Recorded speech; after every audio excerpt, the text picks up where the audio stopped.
প্রিয় ছাত্রছাত্রীবৃন্দ, আমি সুশান্ত কুমার বল্লা, শহীদ আবুল কালাম কলেজ, ব্যবস্থাপনা বিভাগ। তো করোনায় তোমাদের সঙ্গে সরাসরি যুক্ত হতে পারছি না। হয়তো এই সময় নবীনবরণ হওয়ার কথা ছিল তোমাদের, কিন্তু নবীনবরণ তো করা সম্ভব হয়নি, তোমাদের সঙ্গে সাক্ষাৎ করা সম্ভব হলো না, তোমাদের পরিচয় জানা সম্ভব হচ্ছে না। তো মন্ত্রণালয়ের নির্দেশে অর্থাৎ প্রিন্সিপালের নির্দেশ মোতাবেক আমাদের এই ক্লাস তোমাদের শুরু করতে হচ্ছে। তোমরা যে যেখানে আসো ভালো থাকো। ও আমার এই ব্যবস্থাপনা ব্যবসায়ের যে প্রথম ক্লাস, প্রথম পত্রের ব্যবসায় সংগঠন ও ব্যবস্থাপনা, এই ক্লাসটা আমি শুরু করতে যাচ্ছি তোমাদের সাথে। তো তোমরা অনেক এসএসসিতে অনেক পড়ালেখা করে আসছো বাণিজ্য বিভাগে, কিন্তু বাণিজ্য কথাটা নাম মূলত ব্যবসা শাখা। আগে আমরা বাণিজ্য হিসেবে ব্যবহার করতাম। তো সেই ব্যবসায় কর্মকাণ্ড শুরু হয়েছে মূলত অভাববোধ থেকেই, কিন্তু মানুষের অর্থনৈতিক কর্মকাণ্ড শুরু, এবং সেই অর্থনৈতিক কর্মকাণ্ড মানুষের যে শুরু করেছে একমাত্র ক্ষুধার তাগিদে। যদি মানুষের ক্ষুধা না থাকতো তাহলে মানুষ কোনো কাজ করতো না, কোনো শিল্প প্রতিষ্ঠানে স্থাপন করতো না, কোনো ব্যবসা বাণিজ্য করতো না। তো অভাব পূরণের জন্যই মানুষের এত সব কর্মকাণ্ড শুরু এবং অর্থনৈতিক কর্মকাণ্ড শুরু, যার থেকে মানুষ যে তাদের যে উপজীবিকা, সেই উপজীবিকার এক একটা অংশ হিসেবে আসছে ব্যবসা। তো আমরা ব্যবসা সম্বন্ধে একটু ধারণা পেলাম যে মানুষের জীবিকা নির্বাহের একটা উপায় বা পন্থা হচ্ছে ব্যবসা। তাহলে আমরা দেখব যে ব্যবসা যে মৌলিক ধারণা, আমাদের আজকের আলোচনার বিষয় হবে ব্যবসায়ের মৌলিক ধারণা। প্রথমে প্রশ্ন আসে যে ব্যবসাটা কি? ব্যবসাটা হচ্ছে মানুষ অর্থনৈতিক যে বিভিন্ন কর্মকাণ্ড সম্পাদন করে তারই বৈধ উপায়ে যে কাজগুলো করে। R.W. রোগার একটা সংজ্ঞা দিয়েছেন যে business includes those human activities relating to production and distribution of goods, services, ideas with a view to earning profit। অর্থাৎ ব্যবসা হচ্ছে সেই সমস্ত কর্মকাণ্ডের সমষ্টি যা ওই অর্থ উপার্জনের জন্য, যেমন বিভিন্ন কাজ। কী কাজ? যে সেবা বা তোমার পণ্য বিনিময়, তারপরে উৎপাদন, বন্টন, এর সহায়ক কার্যগুলি, যে সমস্ত বৈধ উপায়ে যে সমস্ত কার্যকলাপ সম্পন্ন করা। তাহলে business includes those human activities relating to production and distribution of goods, অর্থাৎ পণ্য উৎপাদন, বন্টন এবং বন্টন সংক্রান্ত যে সমস্ত কার্যগুলি সব সম্পাদন করা হয়, অর্থাৎ বৈধ উপায়ে যে কাজ করা হয়, এবং এর মধ্যে অর্থ বিষয়টা সম্পর্কিত, অর্থ উপার্জনের উদ্দেশ্য থাকতে হবে। এটাই হচ্ছে মূলত ব্যবসা। তাহলে প্রশ্ন আসে, একজন কৃষক যদি তার পরিবারের খাওয়ার দাওয়ার জন্য যদি পণ্য উৎপাদন করে, ধান বা গম ইত্যাদি, সেটা কিন্তু ব্যবসা না। একজন মা যখন তার মেয়ে বা ছেলের জন্য কোনো কাপড় তৈরি করে দেয়, সেটা কিন্তু ব্যবসা না। তাহলে ব্যবসা কি? যখন কৃষক পণ্য উৎপাদন করে বাড়তি যদি সে বিক্রয়ের উদ্দেশ্য করে এবং বারবার সংগঠিত করে, তখন সেটা ব্যবসা হবে। তাহলে বলছে কি সংক্ষেপে, যে ব্যবসা হচ্ছে সেই সমস্ত কর্মকাণ্ডের সমষ্টি যেখানে অর্থ উপার্জনের জন্য সেই কাজগুলো করা হয় এবং মুনাফা লাভের উদ্দেশ্যে।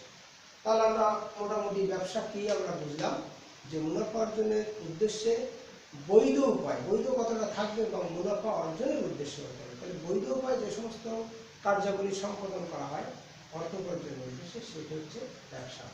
তাহলে আমরা দেখব এবার ব্যবসা কি হলো। ব্যবসা বুঝলাম, ব্যবসায় প্রকৃতি বা বৈশিষ্ট্য।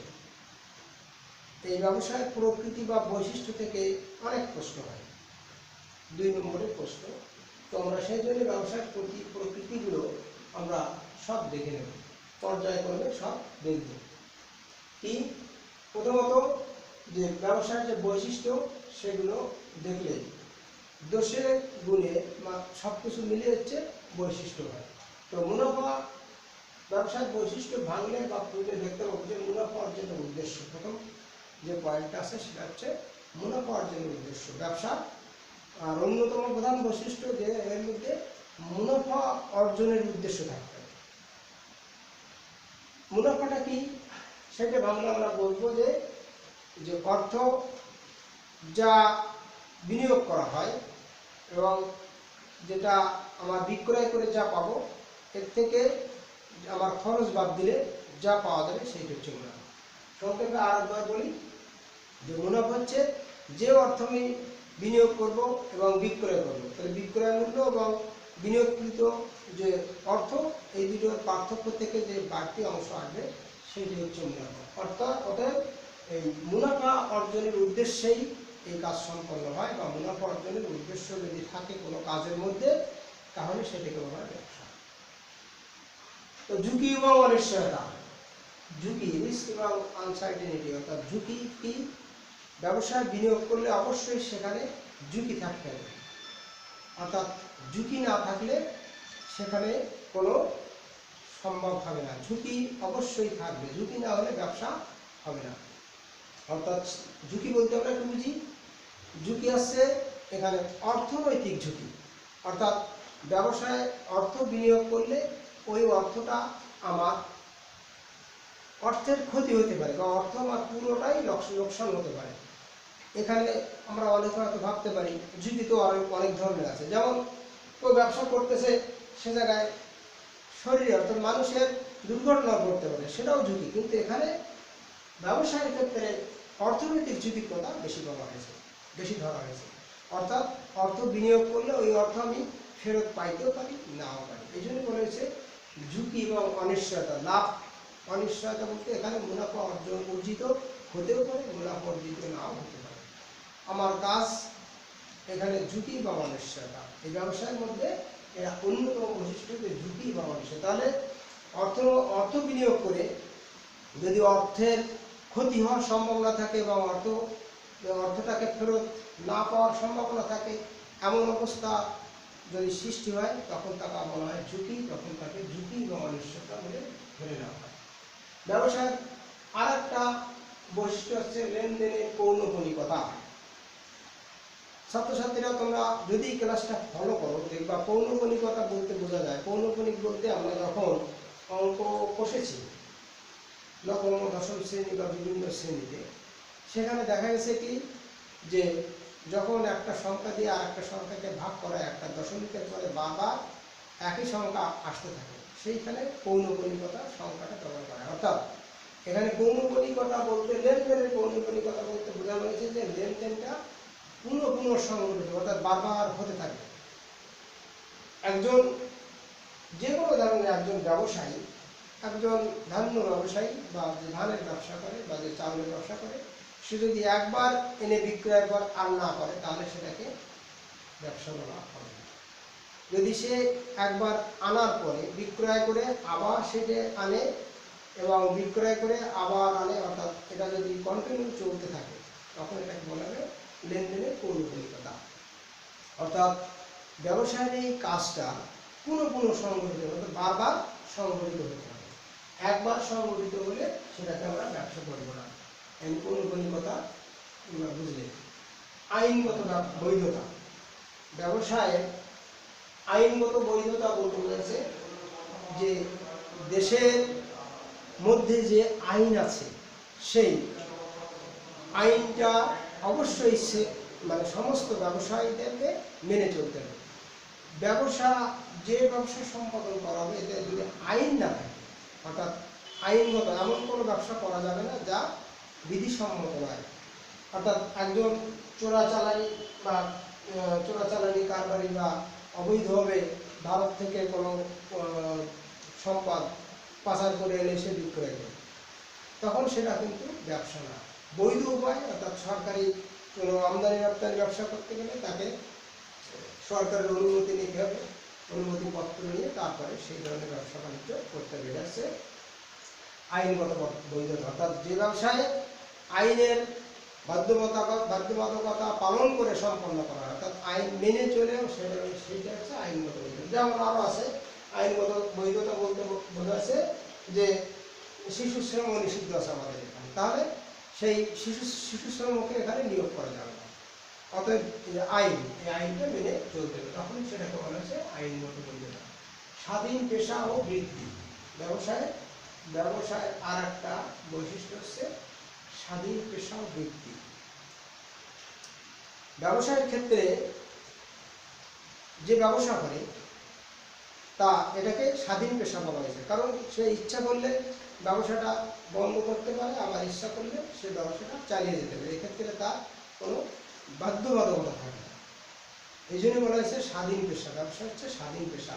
অবশ্যই কোম্পানি সংগঠন ব্যবসার ক্ষেত্রে যদি কেউ মূলধন বিনিয়োগ করে সেখানে আবার কর্মরত হয়, তাহলে সে কিন্তু স্বাধীন পেশা হলো না, সে কর্মজীবী হিসেবে তার যে বেতন পায় তাকে কিন্তু কন্টিনিউ আসতে হয়। কিন্তু ব্যবসায়ী ইচ্ছা করলে আজকে প্রাকৃতিক দুর্যোগ সে আসতে পারে, নাও পারে, তাকে কোনো কৈফিয়ত দেওয়া যাবে না। এই জন্য বলা হয়েছে স্বাধীন পেশা বা বৃত্তি, অর্থাৎ এটা স্বাধীনভাবে করা যায়। এই ব্যবসায় কাজটা হয় স্বাধীন, সে ইচ্ছা মতো তার পরিচালনা করতে পারে। যদি ব্যবসায় লস হতে লাগে বারবার, সে বন্ধ করতে পারে।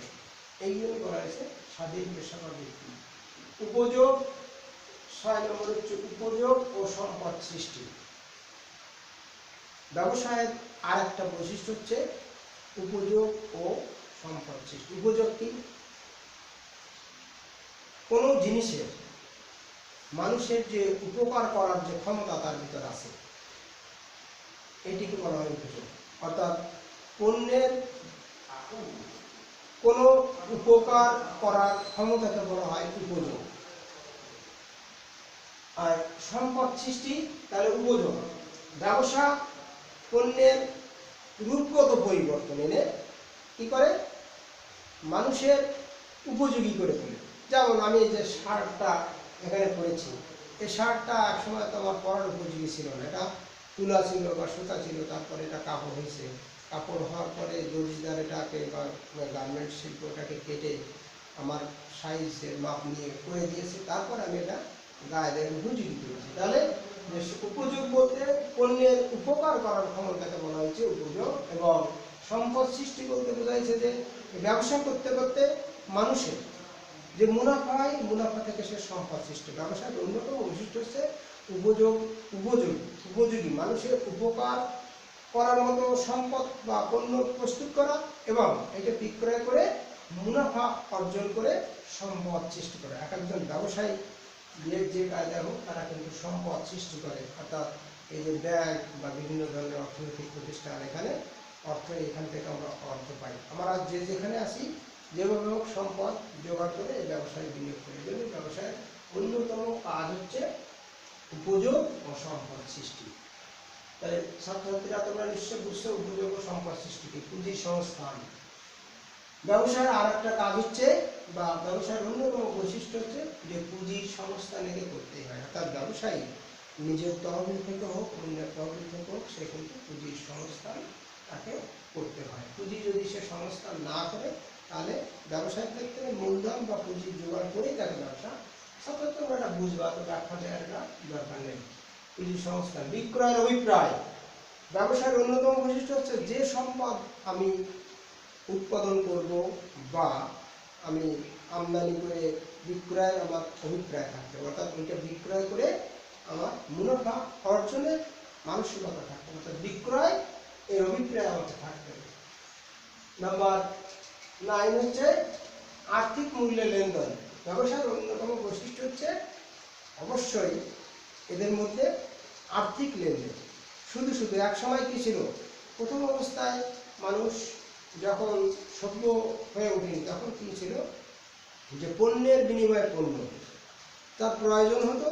আমি প্রথমে বলেছি যে অভাব বোধের থেকে অর্থনৈতিক কর্মকাণ্ড এবং সেই অভাব পূরণের জন্যই কিন্তু ব্যবসায়ের সৃষ্টি। তাহলে এখানে আর্থিক মূল্য যে আমি যে ব্যবসায় কর্মকাণ্ড হতে গেলে বা ব্যবসা হতে গেলে অবশ্যই এটাকে আর্থিক মানদণ্ডে দণ্ডিত করতে হবে, অর্থাৎ অর্থনৈতিকভাবে একে একটা মূল্য তাকে স্থির করতে হবে। সেই জন্য বলছে ব্যবসায় যে সমস্ত কর্মকাণ্ডগুলো সম্পাদিত হবে সেখানে আর্থিক মূল্য থাকতে হবে, আর্থিক মূল্যে লেনদেন হতে হবে। ব্যবসায়ী সওদা হিসাবে তাকে পণ্য নির্বাচন করতে হবে। ব্যবসায়ী কি নিয়ে সে ব্যবসা করবে? অনেক আছে অর্থ নিয়ে ব্যবসা করে, যেমন ব্যাংক বা বিমা, অন্য ধরনের এরা ঝুঁকি নেয়, এক একজন এক একটা। আর যদি কেউ পণ্য উৎপাদন করতে চায় তাহলে সে সওদাটাকে সে নির্বাচন করতে হবে। এই যে ব্যবসায়ের আর একটা ইয়ে হচ্ছে ব্যবসায়িক সওদা নির্বাচন। সেবার মনোভাব, ব্যবসায়ী অবশ্যই মানে সেবার মানসিকতা, অর্থাৎ সমাজের মানুষের কল্যাণ সাধনের মাধ্যমে, অর্থাৎ আমি চাউলের মধ্যে কাপড় মিশালাম বা চিনির ভিতর লবণ মিশালাম, এই অনৈতিক বা এই যে মানে দুর্নীতি করে সুনাম অর্জন করা যায় না। এই জন্য বলছে যে ব্যবসা হতে গেলে ব্যবসায়ীকে অবশ্যই মানুষের কল্যাণ, মানুষের সেবা করবো, অর্থাৎ ন্যায্য মূল্যে পণ্য সরবরাহ করব এবং সঠিক সময়ে সঠিক মানের গুণগত সম্পন্ন পণ্য সরবরাহ করব, তাহলেই মানুষ সঠিক সময় সঠিক সেবা করবে। অর্থাৎ মানুষের সেবা করার মানসিকতা নিয়ে ব্যবসা সম্পাদন করতে হবে। এটা হচ্ছে সেবার মনোভাব থাকতে হবে। পারস্পরিক সুবিধা, অর্থাৎ ব্যবসায় শুধু একটা পক্ষের না, ক্রেতা, ভোক্তা, সরবরাহকারী বা বিনিয়োগকারী সবার সঙ্গে ব্যবসায় সুসম্পর্ক বজায় রাখবে। একজন সরবরাহকারী, যে আমার কোন শিল্প প্রতিষ্ঠানে পণ্য সরবরাহকারী, তার টাকাটার সময় না দিয়ে তার সঙ্গে দুর্ব্যবহার করলাম, এটা ব্যবসায়িক মনোভাব নয়। এই জন্য হচ্ছে পারস্পরিক সুবিধা তাকে দেখতে হবে, সঠিক সময় সঠিক তাকে তার যে ন্যায্য পাওনা, এই পারস্পরিক সুবিধাগুলো দেখতে হবে, যে তাকে দিয়ে তার যাতে তার ব্যবসা সে করতে পারে, ওই জন্য দেখতে হবে, পারস্পরিক সুবিধা দেখতে হবে। পূর্বানুমান, ব্যবসা করতে গেলে আর একটা ব্যবসার বৈশিষ্ট্য হচ্ছে পূর্বানুমান, অর্থাৎ আমি যে পণ্য নিয়ে ব্যবসা শুরু করতেছি এই পণ্যটা কতটুকুন আমার আগামীতে এর প্রচলন থাকবে বা আদৌ আমি এটাকে ভালো দাঁড় করাতে পারবো কিনা, এটা পূর্বানুমান বলতে পূর্বে অনুমান করে নিতে হবে। অর্থাৎ ব্যবসায়ী সে দূরদৃষ্টি সম্পন্ন থাকতে হবে, একজন ব্যবসায়ী সেই কারণে সে পূর্বানুমান করতে পারে, অর্থাৎ সে ভবিষ্যতে তার লোকসান হতে পারে বা লস হতে পারে। এই জন্য পূর্বানুমান ব্যবসার অন্যতম একটা বৈশিষ্ট্য। ব্যবসায়ের ক্ষেত্রে আর একটা হচ্ছে পরিবর্তনশীলতা। এত একটু দ্রুত বলতেছি কারণ অনেক পয়েন্ট। পরিবর্তনশীলতা বলতে ব্যবসায় যে কোনো পরিস্থিতিতে আমার পরিবর্তন আনতে হতে পারে, সেই জন্য ব্যবসায়ী এই পরিবর্তনশীলতার দিকেও লক্ষ্য রাখতে হবে, যে আমার ব্যবসার পরিস্থিতি যে কোনো সময় মন নিলে পরিবর্তিত পরিস্থিতির সঙ্গে যেন আমরা ব্যবসায়ী যেন তার ব্যবসার পরিবর্তন ঘটাতে পারি। পরিবর্তনশীলতা সম্বন্ধে তার ধারণা রাখতে। সম্পর্কের উন্নয়ন, ব্যবসায়ী আর একটা কাজ হচ্ছে সম্পর্কের উন্নয়ন। তাদের সঙ্গে দেশ বিদেশ, দেশের ভিতরে বিভিন্ন সবার সঙ্গে সুসম্পর্ক বজায় রাখে তার ব্যবসা বাণিজ্য করা, এটা তাদের অন্যতম কাজ। এটা হচ্ছে ব্যবসায়ের বৈশিষ্ট্য। তো ছাত্রছাত্রীরা এখান থেকে বিশেষত 2 নম্বরের প্রশ্ন আমি একটু পরে বলবো, যে ঝুঁকি ও অনিশ্চয়তা ব্যবসায়ের অন্যতম বিষয় কেন বুঝিয়ে বলো, এই সম্বন্ধে কিন্তু 2 নম্বরের প্রশ্ন আসার পরে, তো পরে এটা দেখব। তো আমরা ব্যবসায়ের বৈশিষ্ট্য সম্বন্ধে আমরা বুঝলাম বা তোমাদের বোঝানোর চেষ্টা করেছি। যারা ক্লাসে আসো বা দেখতেছো, তারা চেষ্টা করবে যে এই বৈশিষ্ট্যগুলো সম্বন্ধে একটু ধারণা নিয়ে রাখতে, কারণ এখান থেকে সাধারণত অনুধাবনমূলক প্রশ্ন হয় এই বৈশিষ্ট্যগুলো। তো আমরা এবার আসবো ব্যবসায়ের আওতা বা পরিধি। ব্যবসায়ের আওতা বা পরিধি বলতে আমরা কি বুঝি? ব্যবসা কথাটা অত্যন্ত ব্যাপক। ব্যবসা হচ্ছে business being busy in any work, অর্থাৎ যে কোনো কাজে ব্যস্ত রাখাকেই বলা হচ্ছে ব্যবসা। কিন্তু বাংলায় এত ব্যাপক অর্থে ব্যবসা ব্যবহৃত হয় না। বলা হয়েছে মুনাফা অর্জনের উদ্দেশ্যে বৈধভাবে যে কাজগুলো সম্পাদন করা হয় সেইটা হচ্ছে ব্যবসা। ছাত্রছাত্রীরা, তোমরা যারা এই ক্লাসটা করছো, তারা আগে কিন্তু আমরা যখন পড়েছি তখন আমাদের বলা হতো কি কি নিয়ে পড়ো, তখন আমরা বলতাম যে কমার্স নিয়ে পড়ি। কমার্স বলতে বোঝাইছে যে সেখানে বাণিজ্য, অর্থাৎ বাণিজ্য সেকশন। তার মানে এখন এটি পরিবর্তনে ব্যবসা শেখানো। এইখানে ব্যবসা বলতে পূর্ণভাবে বোঝাইছে যে ব্যবসাটা মানে ব্যবসায়ের একটা অংশ হচ্ছে বাণিজ্য। তাহলে আমরা আগে ভুল বলতাম যে আমরা বাণিজ্য নিয়ে পড়ি, বাণিজ্য তাহলে ব্যবসার একটা অংশ। কিন্তু ব্যবসা বলতে বোঝায় যে সব কিছু, যেমন তিনটে ব্যবসা, তিনটে যে শিল্প, বাণিজ্য এবং প্রত্যক্ষ সেবা, তিনটে মিলে আসছে ব্যবসা। অতএব আমরা আগে যেটা বলতাম বা যার জন্য এখন সেটা পরিবর্তন হয়ে এখন আসছে ব্যবসা নিয়ে পড়ি আমরা, ব্যবসা। তাহলে ব্যবসাকে আমরা ভাঙলে, ব্যবসায়ের আওতা পরিধি যদি আমরা দেখি, তাহলে ব্যবসাকে ভাঙলে আমরা কি পাবো, B equal to summation I অর্থাৎ ইন্ডাস্ট্রির সমষ্টি, তারপরে শুধু আসছে সামেশন টি অর্থাৎ ট্রেড, আর সামেশন এটি অর্থাৎ অক্সিলারি ট্রেড অর্থাৎ ব্যবসায় সহায়ক কার্যক্রম। তাহলে যখন এখানে বলা হয়েছে বিজনেস, বি ইকুয়াল টু ব্যবসা বলতে বোঝাইছে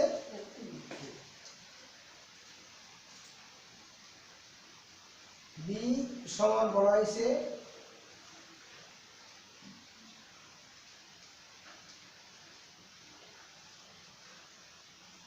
বি সমান বলা হয়েছে কি, বি সমান হচ্ছে বিজনেস।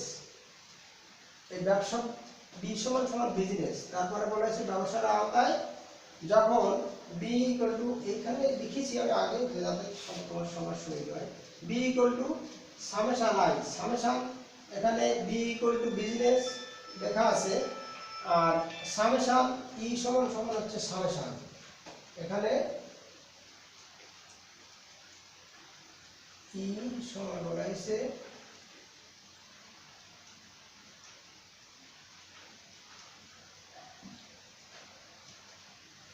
সামেশন। অর্থাৎ এই সামেশন বলতে বোঝা যাচ্ছে যোগফল, আর ই আই এক তলায় তো একটু সমস্যা।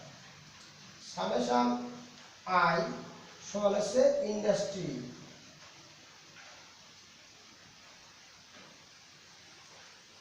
ইন্ডাস্ট্রি, আর সামেশন এ টি সমান সমান auxiliary trade, A U X I L I,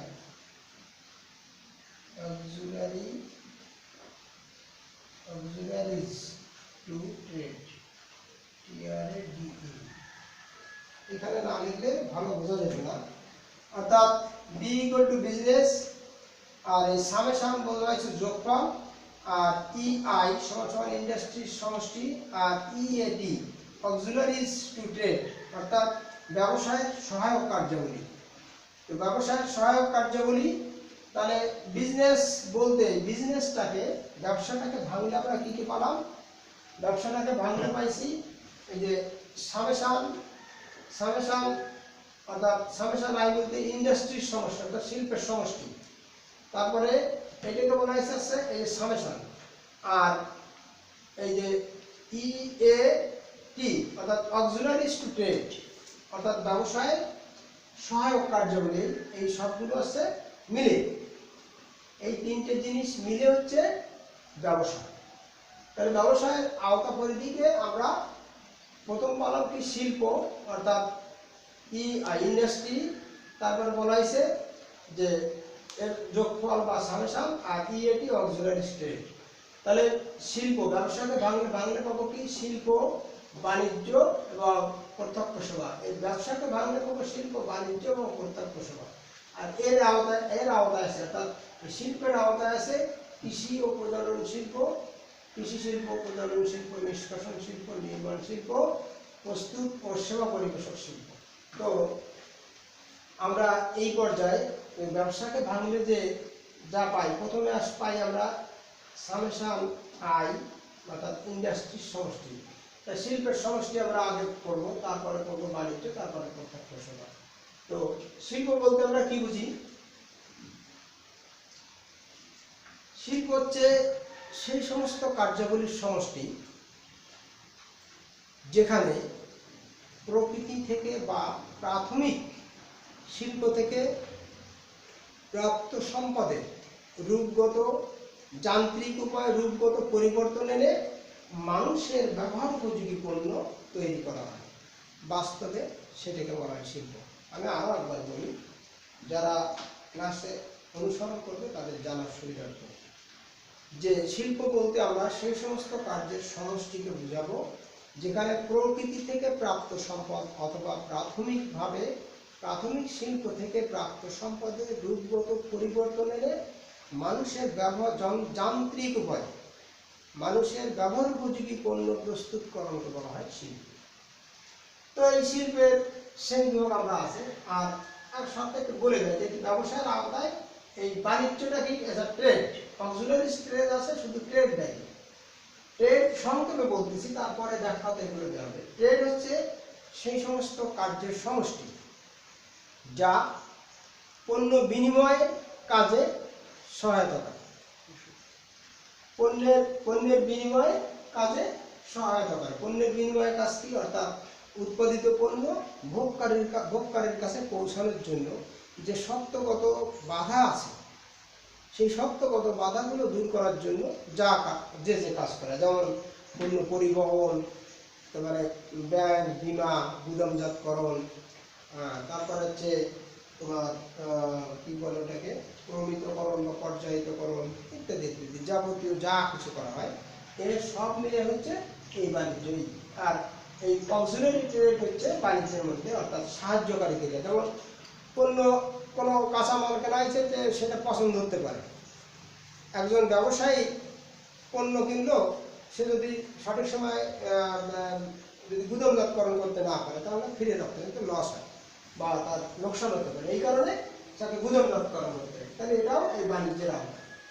তো এরপরে আমরা দেখব যে প্রত্যক্ষ সেবা। প্রত্যক্ষ সেবা কি? অর্থাৎ যে সেবাটা সরাসরি একজন কর্মীর কাছ থেকে পাওয়া যায়, যে সেবাটা সঞ্চয় করে রাখা যায় না। যেমন একজন বিউটি পার্লারের লোক যখন কাউকে সুন্দর করে প্রস্তুত করে দেয়, ওইটা ধরে রাখা যায় না। অথবা একজন রিক্সা পুলার যখন এক জায়গা থেকে আর এক জায়গায় তাকে টেনে নিয়ে যায়, এই জিনিসটা কখনো সঞ্চয় করে রাখা যায় না। এই জন্য বলা হয়েছে কি, যে সেবাটা সরাসরি কেউ দিয়ে, শিক্ষক তাকে পড়াচ্ছে, আমাদেরটা হয়তো কিছুটা এই বিজ্ঞানের অগ্রগতিতে কিছু ধরে রাখা যাচ্ছে, বারবার সে দেখতে পারবে। কিন্তু সরাসরি যে সেবা প্রদান করা হয় এবং অর্থের বিনিময়ে যে সেবাটা দেওয়া হয়, এই সেবাটা সঞ্চয় করে রাখা যায় না। এমন ধরনের সেবা সেরকম রয়েছে প্রত্যক্ষ সেবা। তো ছাত্রছাত্রীরা, তোমরা যারা ক্লাসে ছিলে, তো ক্লাসটা অনুসরণ করবে, নিশ্চয়ই তোমরা ভালো আছো, ভালো থাকবে, স্বাস্থ্য বিধিসম্মতভাবে চলবে। কারণ সামনের শীতকালে আরও সমস্যা হতে পারে, যার জন্যে অর্থ মন্ত্রণালয় থেকে নিষেধ করে দিয়েছে স্কুল কলেজগুলো বন্ধ রাখার জন্য। তো তোমাদের পরিচিতি ছাড়াই আমি ক্লাস নিলাম। তোমরা ভালো থেকো, সুন্দর থেকো, ভালো থেকো।